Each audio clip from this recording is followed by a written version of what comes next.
AV news కి స్వాగతం. నా పేరు వరణి. డీటెయిల్స్ చూస్తే యాదాద్రి భువనగిరి జిల్లా కలెక్టర్ కార్యాలయం ముందు కమ్యూనిస్టు పార్టీ ఆధ్వర్యంలో తెలంగాణ పాల ఉత్పత్తిదారులు సంఘం ధర్నా నిర్వహించడం జరిగింది. ఇక మదర్ డైరీ ఆస్తులు అమ్మొద్దని, పాల ధరను తగ్గించొద్దని, పశువుల దానాను, నాణ్యమైన గడ్డి విత్తనాలను 50% సబ్సిడీతో అందించాలని మదర్ డైరీ, అదేవిధంగా విజయ డైరీ బకాయిలను వెంటనే చెల్లించాలని రైతులు పేర్కొన్నారు.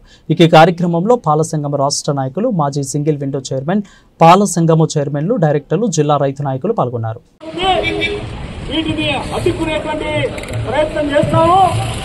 ప్రభుత్వం కూడా చూసి చూడనట్టు ఉంటే ప్రభుత్వాన్ని కూడా నిలేస్తామని సందర్భంగా డిమాండ్ చేస్తా ఉన్నాం.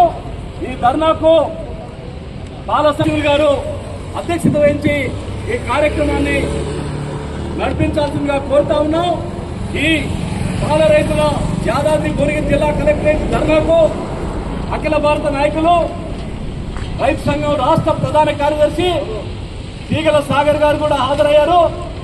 అదేవిధంగా రైతు సంఘం జిల్లా అధ్యక్షులు మేక అశోక్ రెడ్డి గారు, అదేవిధంగా ఉపాధ్యక్షులు జిల్లా సహాయ కార్యదర్శి కొమ్మరెడ్డి చంద్రారెడ్డి గారు, ఉపాధ్యక్షులు కందారి సత్యరెడ్డి గారు, కోట రామచంద్రారెడ్డి గారు, పూర్వ కృష్ణారెడ్డి గారు, అదేవిధంగా రాష్ట్ర కమిటీ సభ్యులు చీరిక అలివేరు గారు, అదేవిధంగా సింగిల్ విండో 20 సంవత్సరాల పాటు చైర్మన్ గా చేసినటువంటి పాల రైతుల సంఘం నాయకులు చీరిక సంజీవరెడ్డి గారు, అదేవిధంగా అన్ని మండలాలకు సంబంధించినటువంటి పాల సహకార సంఘాల అధ్యక్షులు, డైరెక్టర్లు, పాల రైతులందరూ కూడా ఈ కార్యక్రమంలో పాల్గొంటూ ఉన్నారు.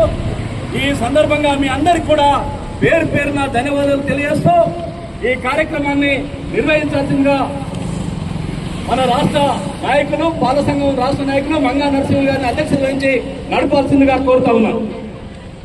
సోదరులారా, ఇప్పటిదాకా మాట్లాడినటువంటి మాటూరు బాలరాజు గారు, రైతు సంఘం జిల్లా ప్రధాన కార్యదర్శి గారు కూడా పరిచయం కావాల్సిందిగా విజ్ఞప్తి చేస్తూ, ఈరోజు తెలంగాణ మనం యాదాద్రి భువనగిరి జిల్లా కలెక్టర్ కార్యాలయం ముందు ధర్నా నిర్వహిస్తున్నాం.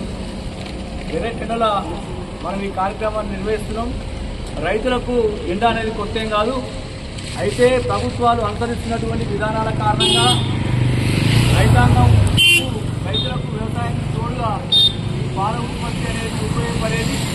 దాన్ని కూడా నిర్వహించేటటువంటి విధానాలు తీసుకురావడం వల్ల ఇవాళ పాల రైతులు రోడ్డు మీదకి వచ్చేటటువంటి పరిస్థితి వచ్చింది.